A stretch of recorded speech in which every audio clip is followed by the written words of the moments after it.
Boa tarde, pessoal. Tudo bem? Desculpem aí o atraso, nós tivemos uns pequenos problemas técnicos.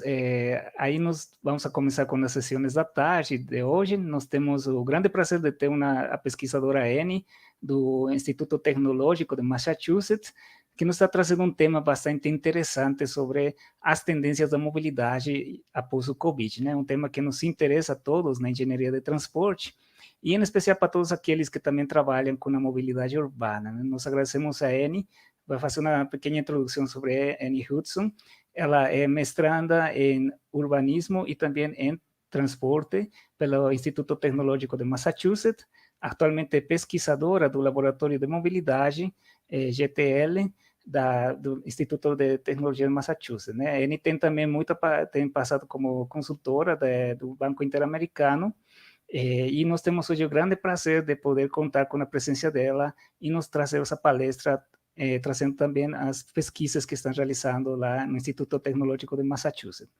Então, ele vai fazer a apresentação e, posteriormente, nós teremos uma sessão para perguntas e respostas, onde os participantes podem realizar, né? Fiquem à vontade de realizar suas perguntas, consultas, né, pelo chat, e eu vou realizar a tradução para a Annie, para que ela possa responder às suas perguntas. Muito obrigado, pessoal. Annie, nice to meet you. Again, thank you very much for your participation in this event. We are very happy about this, your participation, and especially with MIT giving us the opportunity to have about your research in mobility, urban mobility. I was there in 2018-19. I was a student from Professor Ben Akiva in the discrete choice analysis course, and also meet Professor Jingwan Sao in 2015. It was in Kupun conference, and I like it a lot about your research. I am always following your research, your papers. So we are very grateful about your presentation, and also the topic is very interesting for us. We are right now making the full urban mobility plan, of Guyana City. We have many trendings about that, because we are making the data collection in this pandemic scenario. We are expecting what will happen in the future about people's behavior and mobility. So thank you very much, Annie. We are going. You can you can start your presentation. Be free for your presentation. Thank you very much. Thank you very much, and thank you for the kind introduction. Maybe we can lure you back to MIT again soon, now that the travel restrictions are easing somewhat. I hope so. And that's very interesting about Guyana as well. I actually spent a summer working in Brasilia, looking at the transportation system in Porto Alegre, and passed through Guyana at that point. So. Guyana is very, very the capital city of Goiás State. We are now developing. We are having a lot of migration because of the employment. And right now we are going to have a railway, an important railway, actually, that is going to increase the flow of freight transportation. Oh, interesting. Freight specifically. Yes, and Guyana is the capital of agronomic economy. We have many enterprises with that kind of type of products. So many people. That's actually a perfect segue to at the end of my presentation. I give a sneak peek. Supply chains are a really interesting transportation topic post-COVID as well, where in the US, supply chains have been blocked up with the ports, kind of the shift in demand that happened in COVID, where people aren't necessarily consuming services and are therefore ordering a lot of goods. And so the whole freight system has been a little behind. And so I thought I'd end my presentation today with a sneak peek into freight movement as well. Oh my God, it's very, very great for us. We are going to enjoy a lot that presentation. Briefly, Annie, you can start whenever you want. Okay, wonderful. Let me see if I can share my screen here.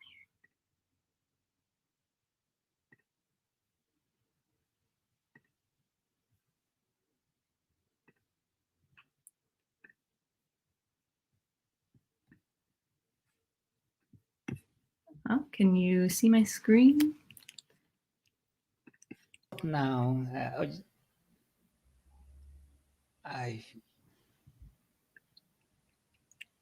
Let me try this again, sorry.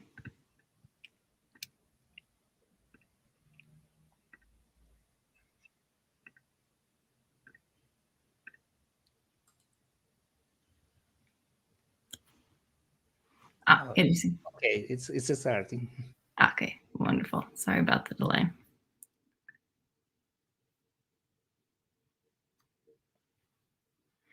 So thank you to everybody for being here today. It's a pleasure to be invited to speak at this conference. As Dr. Rani mentioned, I'll be speaking primarily about the United States context, but I would very much appreciate questions and discussion on how this translates to other contexts.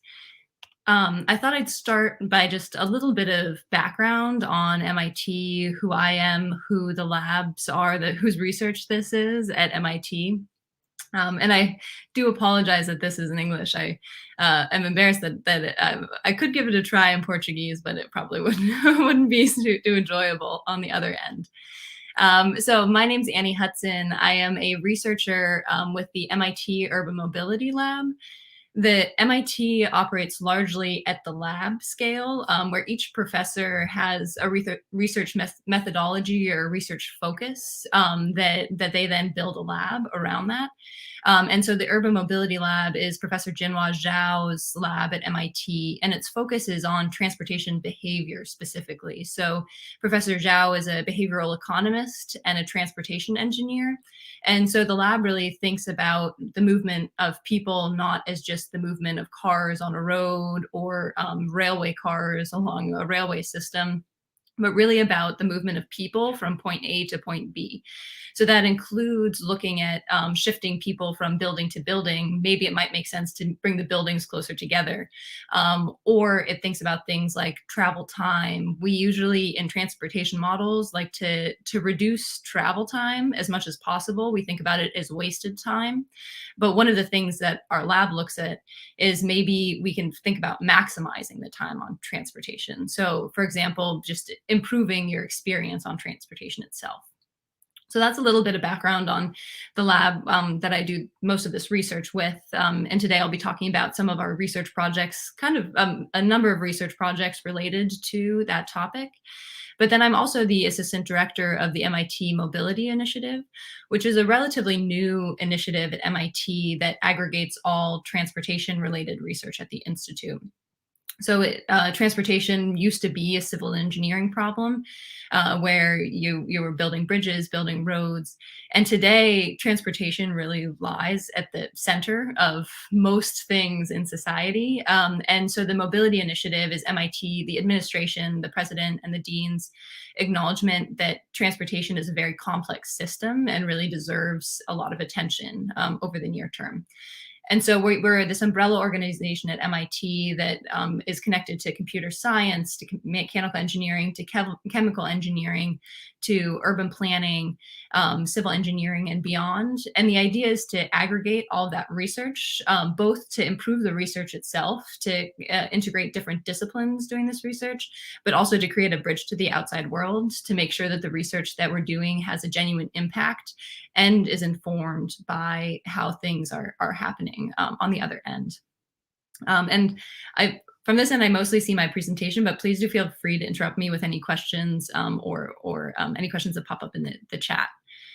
And so that's where what I'll be sharing today. Sorry, let me get back to my presentation here. So about 2 years ago, these are the type of pictures that we were talking about incessantly. Very futuristic, thinking about how to develop the technology, how to develop the algorithms to make a future like this realistic. Talking about autonomous vehicles, talking about electric vehicles, talking about connected infrastructure, talking about sharing, etc.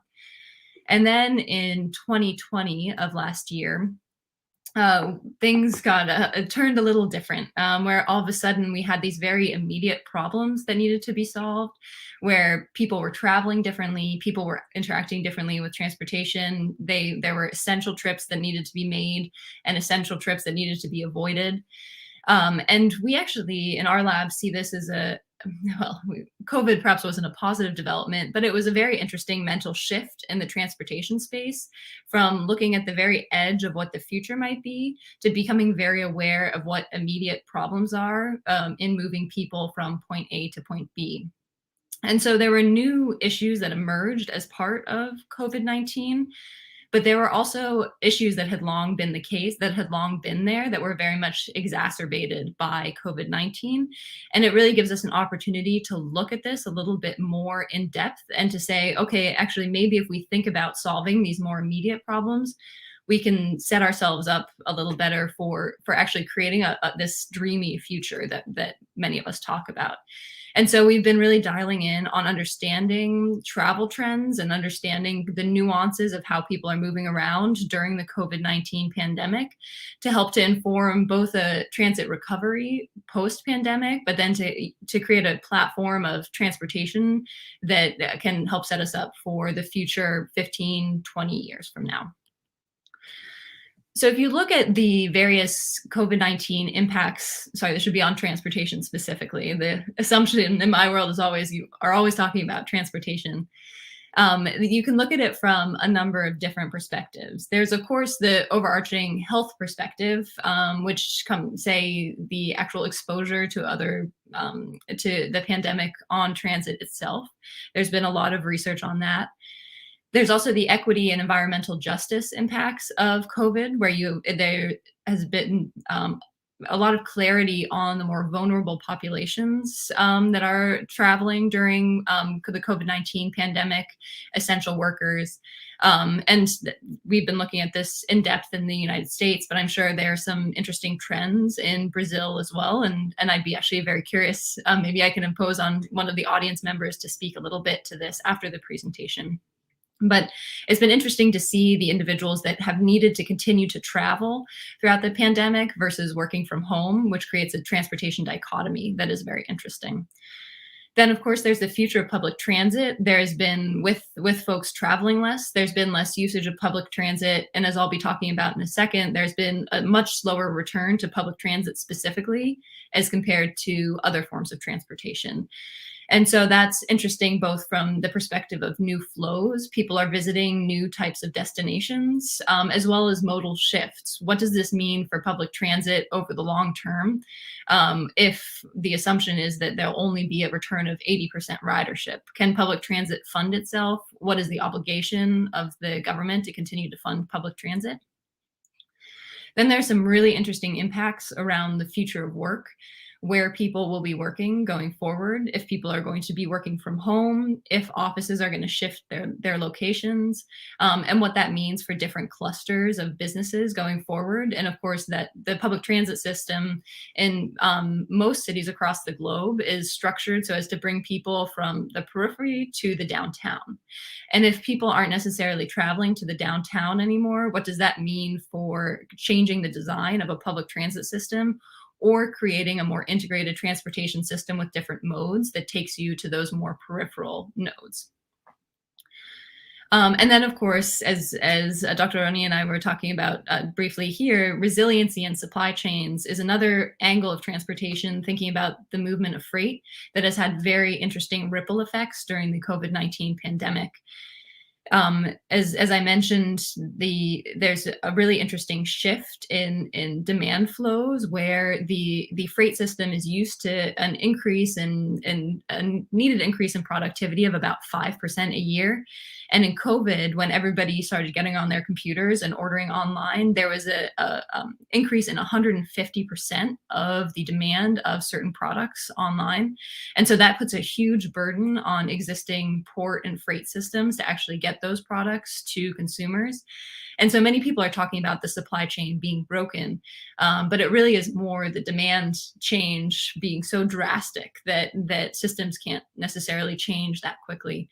But that being said, there are things that can be done to kind of smooth this freight and to anticipate what the demand will be going forward, so that ports and railway systems can improve in pursuit of higher levels of service for that type of demand. And then last but not least, transportation innovation has shifted in the context of COVID-19, but that gets back to this very futuristic orientation. So I'm going to avoid that conversation for now. So today's presentation will focus largely on these areas. I'm happy to talk about our work in the other ones as well. But what I'm going to try to do today is look a little bit at one research project, a little bit at another research project, a little bit at a third, to give you an overview of the type of research that we've been doing with the Urban Mobility Lab and the Mobility Initiative more generally into the COVID-19 impacts. So first, new flows. This, sorry, I should have added acknowledgements to my co-researchers here. This was done in partnership with Andrei Sevtsuk, a professor at MIT, as well as several graduate researchers. And what we did is we looked at flows of people in Somerville, Massachusetts, which is just up the street from MIT in Massachusetts, looking at flows of people both before the pandemic and after the pandemic. And what you see on this very messy slide is a direct comparison of flows of people in 2019 as compared to flows of people in 2020. So in the top left here, you see the flows of individuals in 2019, February, so before the pandemic became real in everybody's mind, and 2020. So very similar trends there.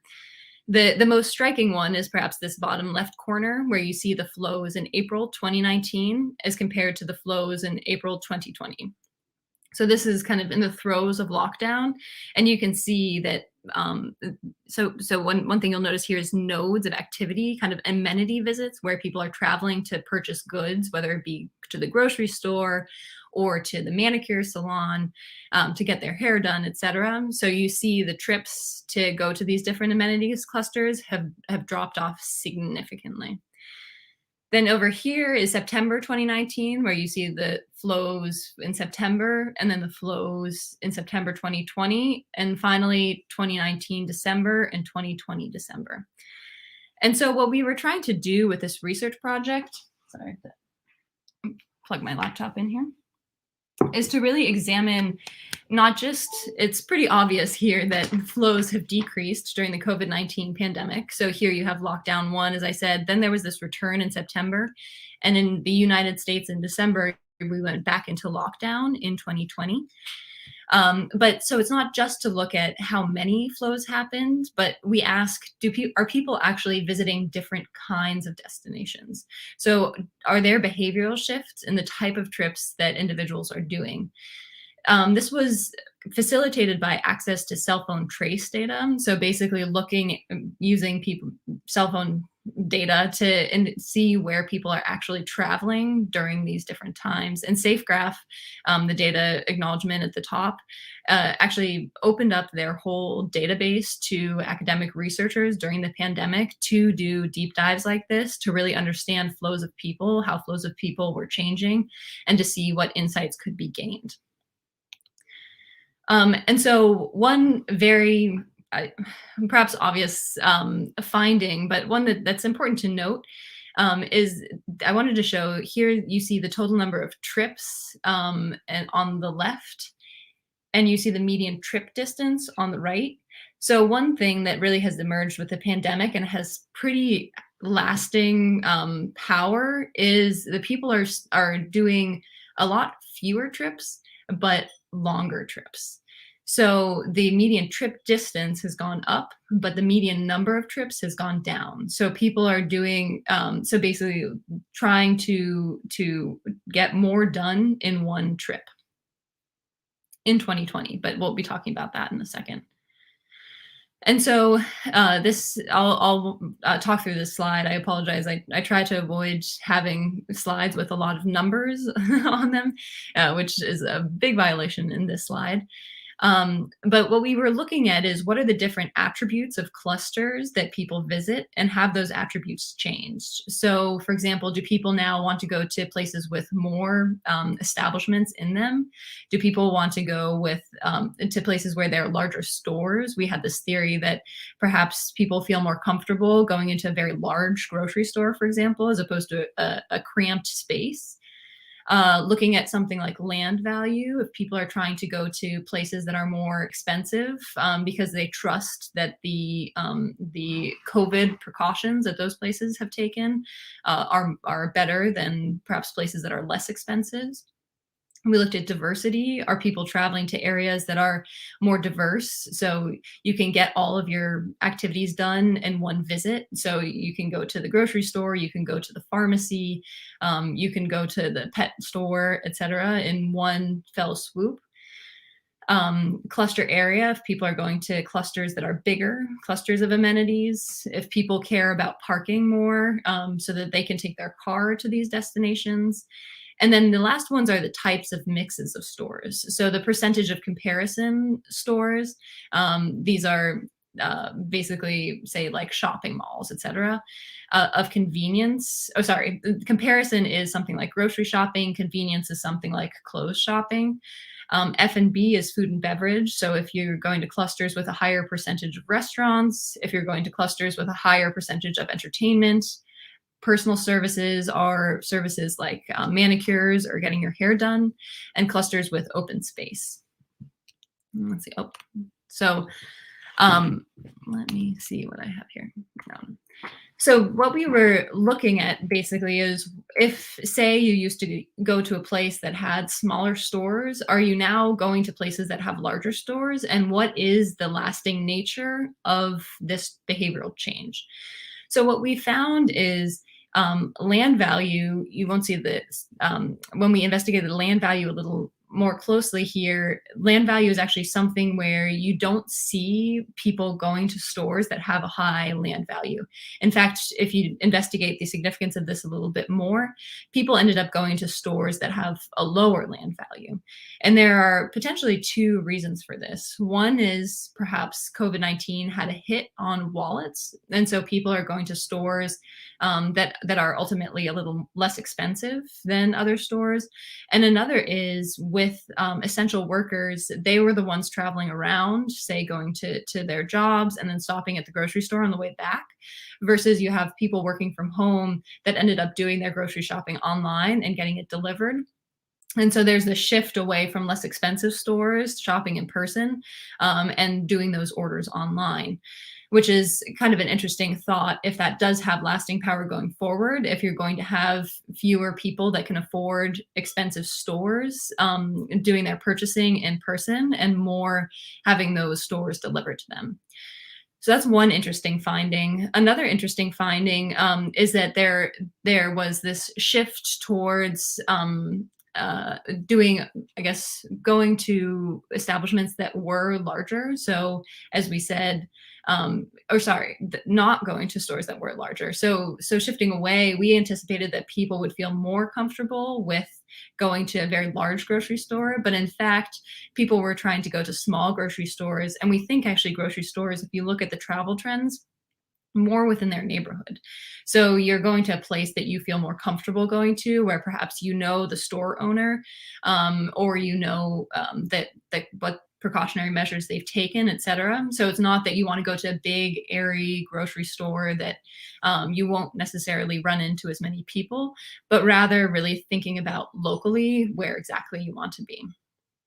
So those are a couple of insights gathered from this analysis. I'd be happy to go. I have many graphs that we did and deeper investigation on each of these areas.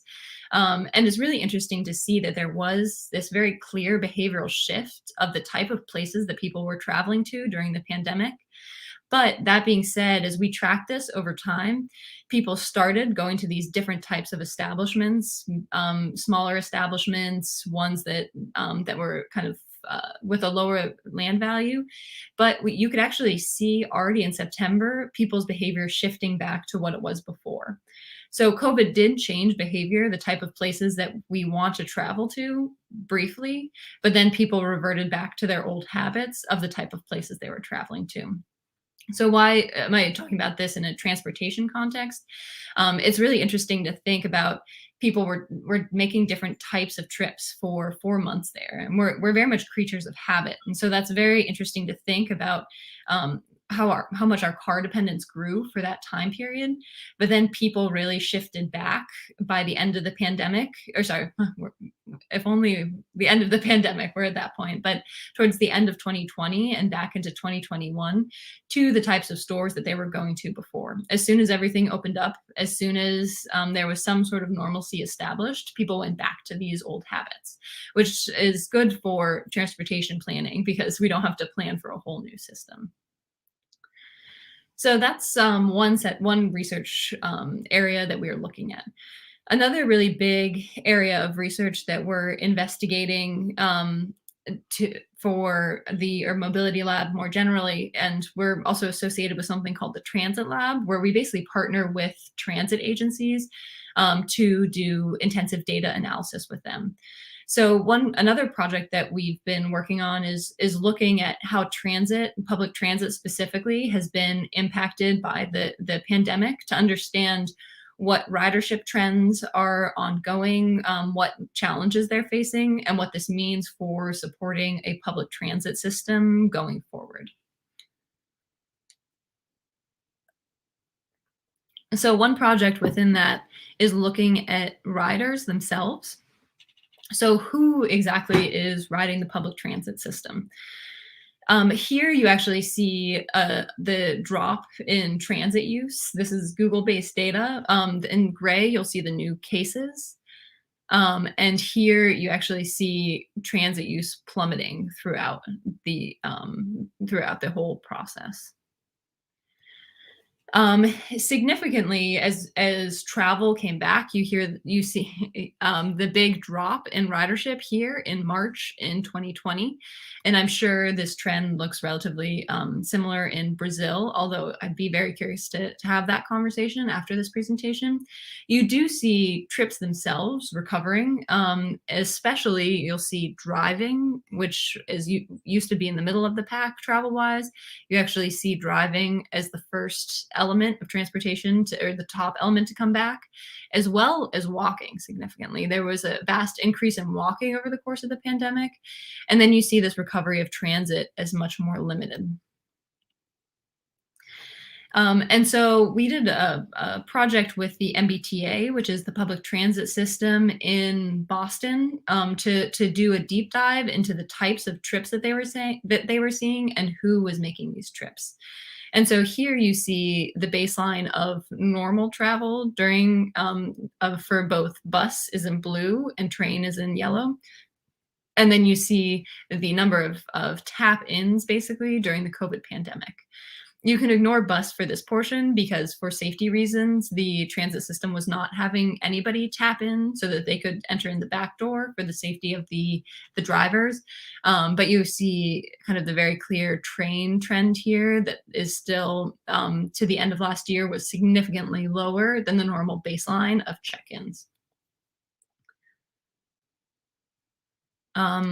So I know we started a little late. I apologize for that. So I'm going to focus mostly on this, and then I'd be happy to talk a little bit more in depth on this project specifically if it's of interest. So we basically categorized each rider into different types of riders. So it was a cluster analysis, is basically clustering the types of trips and the types of activities that each rider undertook. So you'll see this frequent bus riders up top. They have a very large bus share.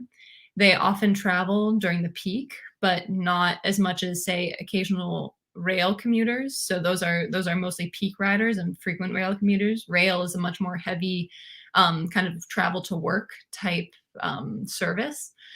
Active range, this is kind of the number of times that individuals tap in. So how often they actually use the service, how often they use it on weekends, how much they transfer, and what percentage they are of all riders. So what you're seeing here is what the different characteristics were that are the key features of each of these riders.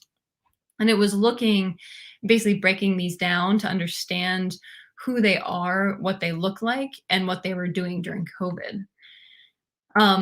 And yeah, so here you see bus-oriented riders. They tend to ride throughout the day and use a mixture of bus and rail. Rail-oriented riders are split by the time of day and the frequency. The commuters is one of the key features of rail-oriented riders. Bus and fairly frequent off-peak rail ride clusters, they're most of the reduced fare, so these vulnerable passengers that were continuing to ride during the pandemic, and then the commuters. So we were looking at these different clusters and trying to understand how things have changed. And to simplify a long story, frequent bus riders are the ones that ultimately recovered much more than many other types of riders. And so really thinking about bus ridership going forward, and not only are they riding more, did it return more during the COVID pandemic, but they're also the most diverse riders. So you'll see here on the left, what this graph is showing is the user type. So who actually is this type of rider? So the blue is an adult rider. This dark blue, then there's also blind riders, Ride ID, which is a low income service, students, seniors, and other types of riders. And so you actually see this frequent bus riders. It's not only the one that recovered most, but it's also the most diverse of the type of group that is using it. And so this was analysis done for the T as they're thinking, the MBTA is referred to in Boston as the T, as they're thinking about how to kind of preserve operations going forward to really understand it, who's using their system, what does that mean about vulnerability, and how should they be approaching this going forward. And then we zoomed out, and the Chicago Transit Authority, Chicago's public transit system, actually asked us to do an analysis of how agencies are responding more generally to the COVID-19 pandemic. So beyond kind of understanding who is riding, what are the agencies doing to respond in both how are they changing their operations, how are they changing their bus travel, basically their rail travel, how are they predicting ridership? How are they doing promotions to bring people back?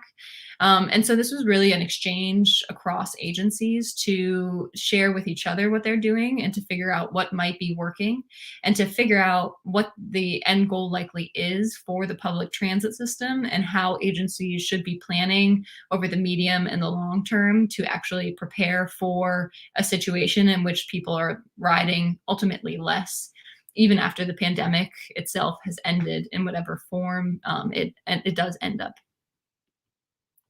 So these are the agencies that we spoke with. I wanted to highlight this slide because this shows you the proportion of bus to rail for each of the agencies, which is very diverse throughout agencies in the United States. So you see Massachusetts, so this is the Boston area, is split with bus and rail. And these are vehicles at maximum level of service. You have Harris County, Houston, Texas, being very much a bus-heavy agency. Los Angeles, also a very bus-heavy agency. So just to give you a sense of these agencies have kind of a diversity of services. Almost everybody saw bus return much more aggressively than rail, as rail is associated with commuters, and commuters just haven't necessarily returned yet. There's still this kind of regular peak commute time that is associated with rail, is just not something that exists right now, and that's something that I'll be talking about here shortly.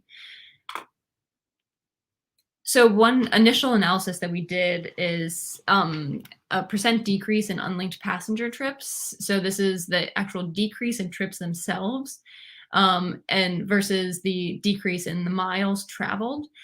And one thing I want to note here is with regards to public transit, you actually see the opposite trend that we looked at when we're looking at the flows of car travel to amenities in the first study I did.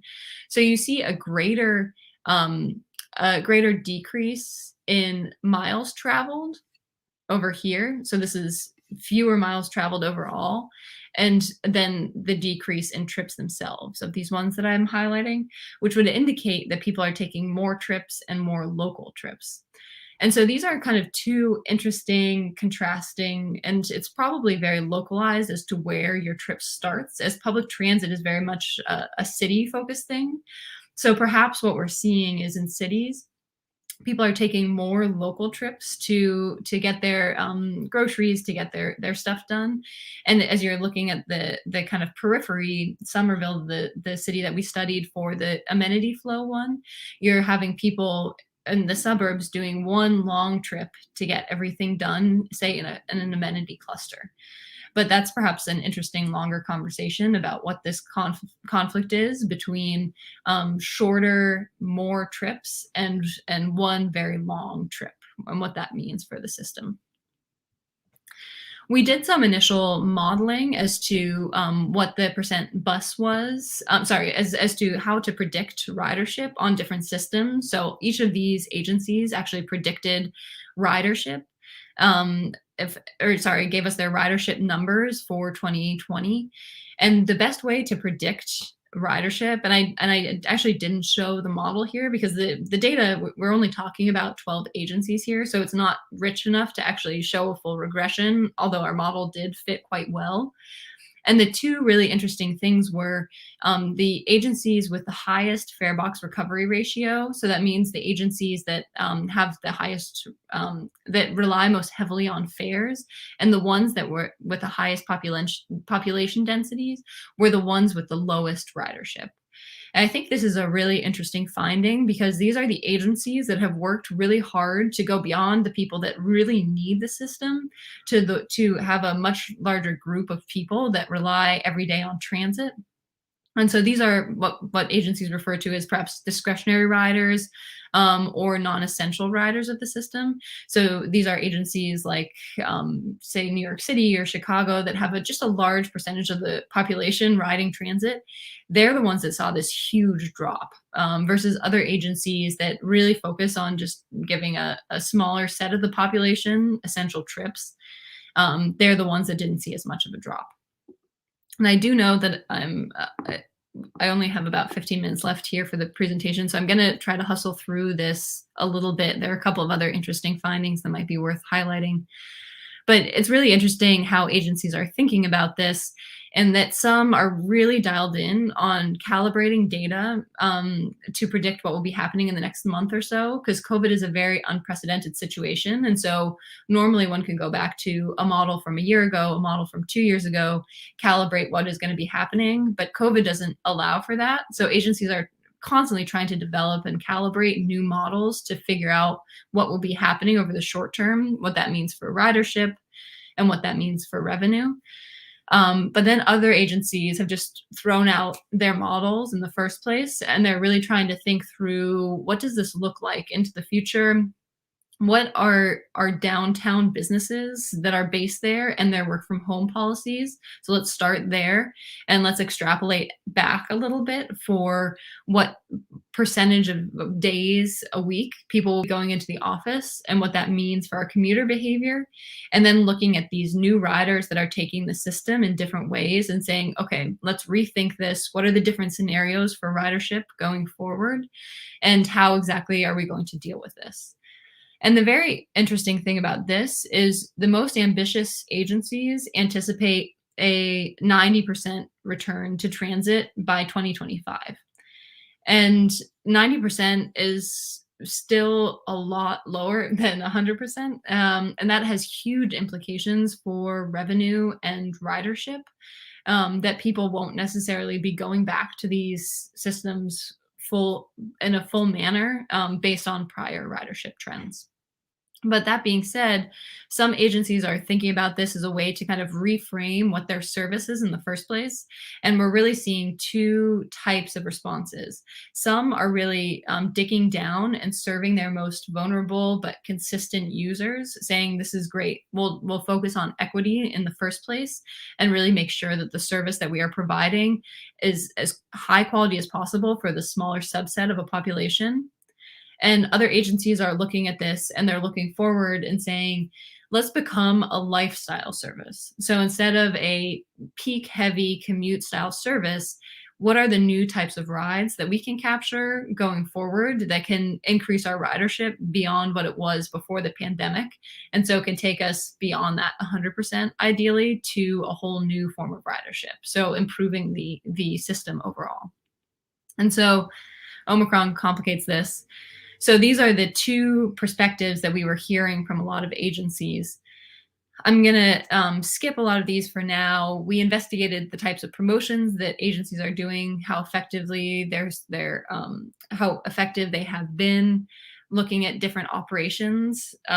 Agencies are approaching providing service in very different ways. Some agencies are running way more buses than they need in order to allow for social distancing, and other agencies are only running 65% of commuter, bus, etc. service, which is a huge swing. And the ones that did the biggest cuts are seeing the lowest ridership, which seems obvious, but it also isn't necessarily it's a chicken and the egg problem of was it the cuts that led to the lower ridership in response to less trust in the agency, or vice versa. And so there are a lot of interesting discussions around operations of public transit agencies.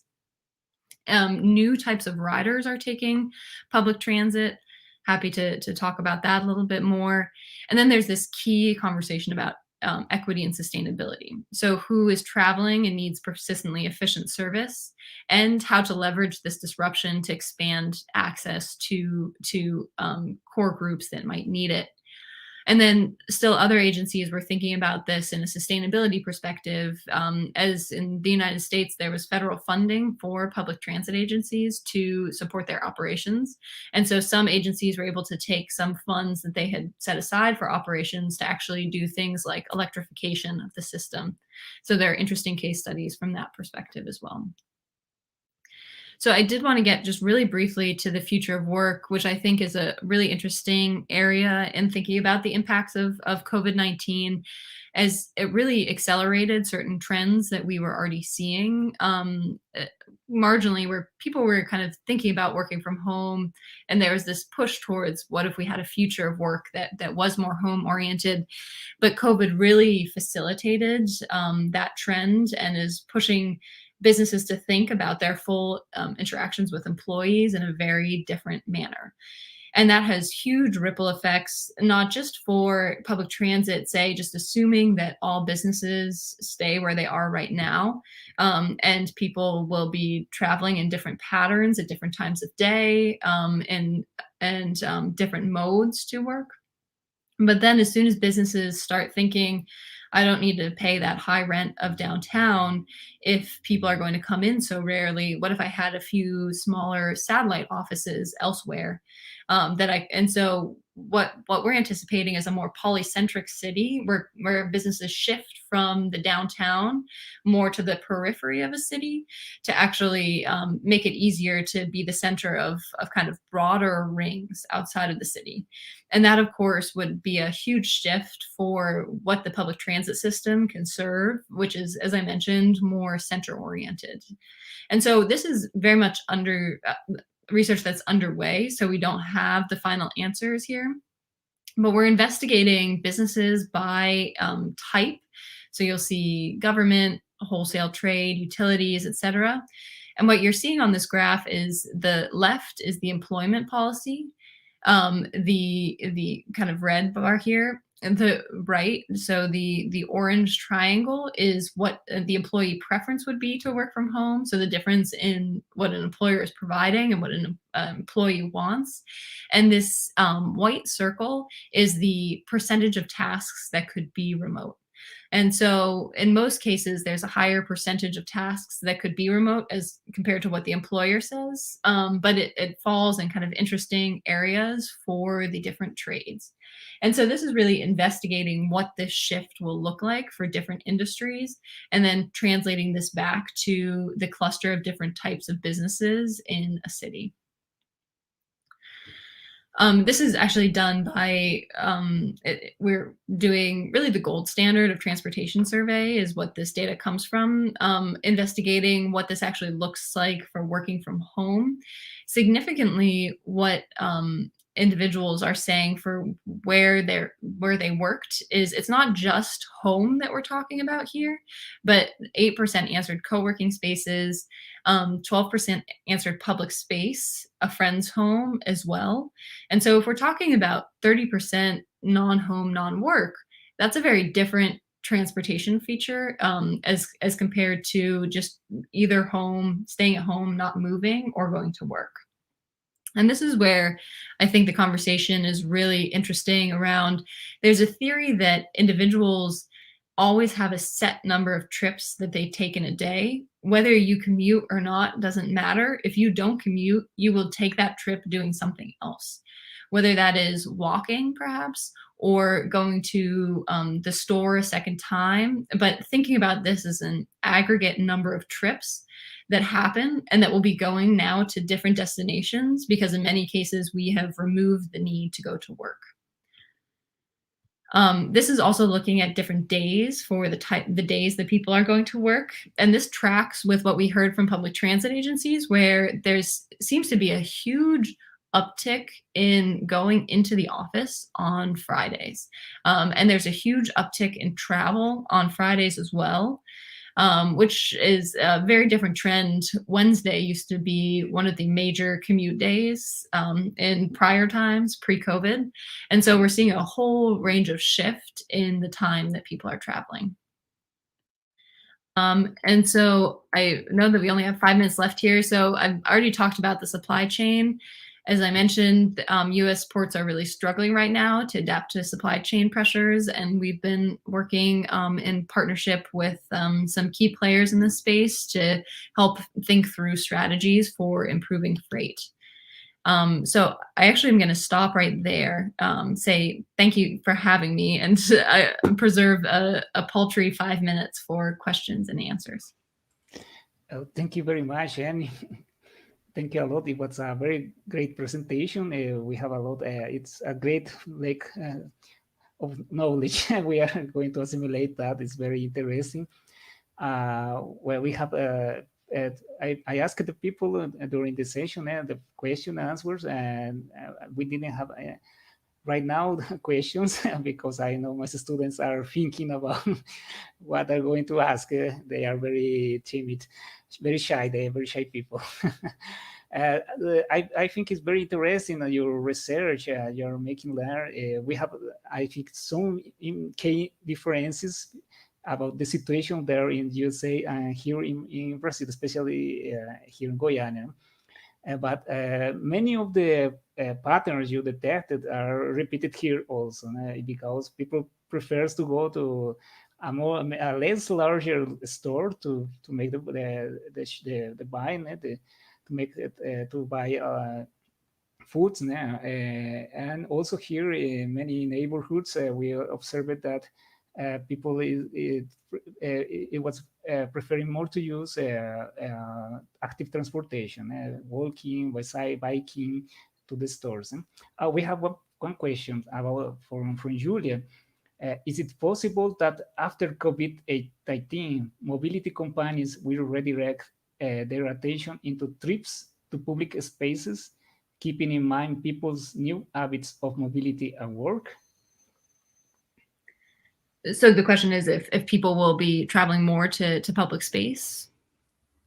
If mobility companies, I think the public transportation enterprises, or also the app transportations will redirect their attention into trips to public spaces, keeping in mind people's new habits of mobility and work. That's a really great question. I appreciate that question. And it gets at the core of, we're seeing different trends of demand. Some agencies are actually seeing more weekend travel now than they saw prior to the pandemic. So not just more percentage wise, but actually more overall.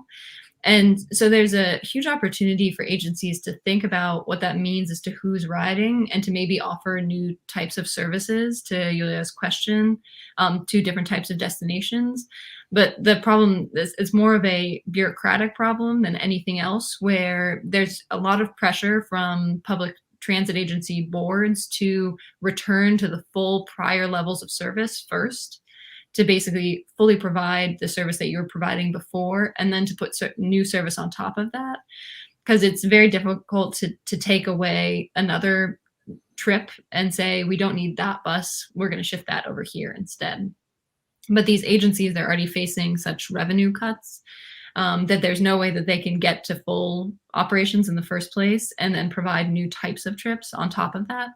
And so we're seeing this kind of really difficult position for public transit agencies in the US at least. And maybe Dr. Donny, is it a similar situation for public transit systems in Brazil, or are they thinking about it in a more kind of creative way to readjust the system? Yes, we have the same problem here. I agree with your thinking. Also, the cost of revenue was very high here. The return of the demand, it was less than 50% of the transit agencies were expecting. We have about 20% of the original demand before pandemic, and it was a great huge impact for the system. Also, many transit agencies they collapsed because they don't have enough capital to sustain or maintain their service, and we are operating in an emergency state.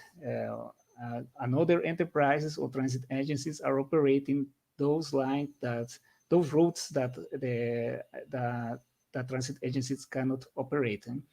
I think also it's very interesting because we have different patterns here about the equity of the space. The transit fare, it was here a plain fare. It was a unique fare for all the system. And also we have a huge metropolitan region here in Guyana. Most of the travels, the trips from the metropolitan or peripheral area are to Guyana, the center of the city.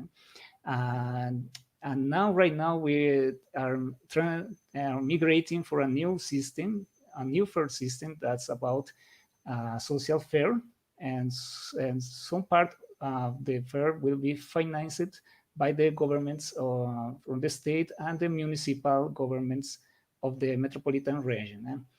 We expect the transit agency is expecting to increase the number of people traveling in bus or in the bus system.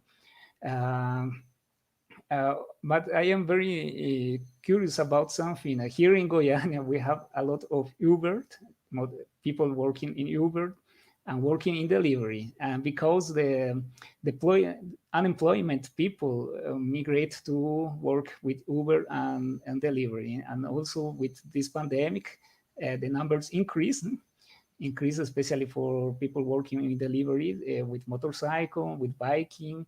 And I don't know if that for us is a question about the urban planning, also for mobility plan, how are going to measure the trips of those group of professionals? Because there are people who work traveling to work.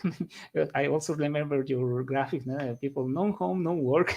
We have no home, but not they have no local workplace. And how are we going to measure that in the new mobility plan? And what are the policies we can apply for that kind of migration of type of work? Yeah, I think there are a lot of really rich questions in that. It's a really interesting workforce shift this is not what you asked, but from the public transit perspective, they are actually seeing a lot of their workforce shifting away from public transit. And so another big problem with bringing back operations, at least in the US, is there aren't enough workers to actually drive the buses right now, partially because there is this shift to delivery, for example, that is a little bit more appealing. But I think that's a really important question for data analysis is our first study that I shared, we're looking at the flows to different amenity locations. We are just tracking cell phone data, so we can't tell if the person lives at home or if they're just delivering to that. And so it's really tough to dissociate trips that are just delivery trips between, say, a restaurant and a home and somebody actually going to the restaurant and going back home. Which is a really important difference in the types of trips, the type of mode that would be taken to do it, and kind of the implications for the larger mobility system itself. And so I guess my answer is we haven't necessarily identified a way to really look into those delivery trips yet, but I agree that it's a really important trend to try to start tracking. But that's the interesting thing about transportation is we're only as good as the data that we have. And so there's still so much that we don't understand about these flows in cities that we just, if everybody told us where they were at all times, we'd be much better at knowing how to build these systems. But we're still pretty limited, I'd say, overall. Oh, thank you very much, Annie. That's very, very. We have a lot to research right now, and for lucky of us is the city hall. They understand that without research, you cannot make a plan for the city, and we are working in association, so we are expecting to work and make the collection of data. And we have a lack of data. We have about 20 years without mobility data. The last other survey, the origin destination survey, was about 2000. We didn't have other origin destination survey, and now we are constructing a more dynamic about origin destination web survey, and we are making that to apply another data like GPS of transportation, electronic ticketing. We were making a labor force to create those data sets to start the diagnostic of mobility in Guyana. Oh, that's wonderful. We're expecting to after to share that data with you to expand more research. I know that you are making more things with that kind of data. Yeah, we'd love to learn what you find. Increase with the students. They are working a lot with that kind of data, and we expect to increase our friendship with you. Absolutely. Yeah, thank you very much, Annie. We don't have another question. If you don't mind, we can share your email contact for other people that want to make another questions after this presentation. Can we do that? Absolutely. Yeah, I'd be happy to connect with students after this. Thank you very much. I am liking a lot your research. And also real estate is very interesting here in Guyana, because many people migrate from little apartments to more larger apartments. And also we have a big explosion of constructions, residential construction, vertical residentials, and they are making a new type of apartments that are more larger, also including, how can I say, a pool inside the apartment. Oh, interesting. We are thinking about the next pandemic. And people also very attracted to that kind of apartments or private residentials in more longer than the city. There are many real estate tendencies here in Guyana. Yeah, which has huge ripple effects for transportation and the way that one actually measures how to improve streets or sidewalks for developments like that. No, well, thank you very much, Annie. I will close our presentation in português. I request the license. Pessoal, muito obrigado. Boa noite, boa tarde a todos. Agradecemos bastante a sua participação nas perguntas que vocês estão realizando. Nós estamos um pouco curtos do tempo e temos que dar passo para a seguinte sessão. Se vocês quiserem ainda consultar com nossa palestrante, a pesquisadora Annie, vamos a passar o contato dela de e-mail e vocês podem entrar em contato com ela para poder seguir perguntando sobre a pesquisa que ela está realizando, sobre outros temas que tenham interesse. Agradecemos a todos pelas suas participações, aqueles que fizeram as perguntas, agradecemos bastante. E nós pedimos para vocês continuar com nossa programação, que temos mais áreas aqui dentro do nosso evento. Muito obrigado e até a próxima reunião. Obrigada.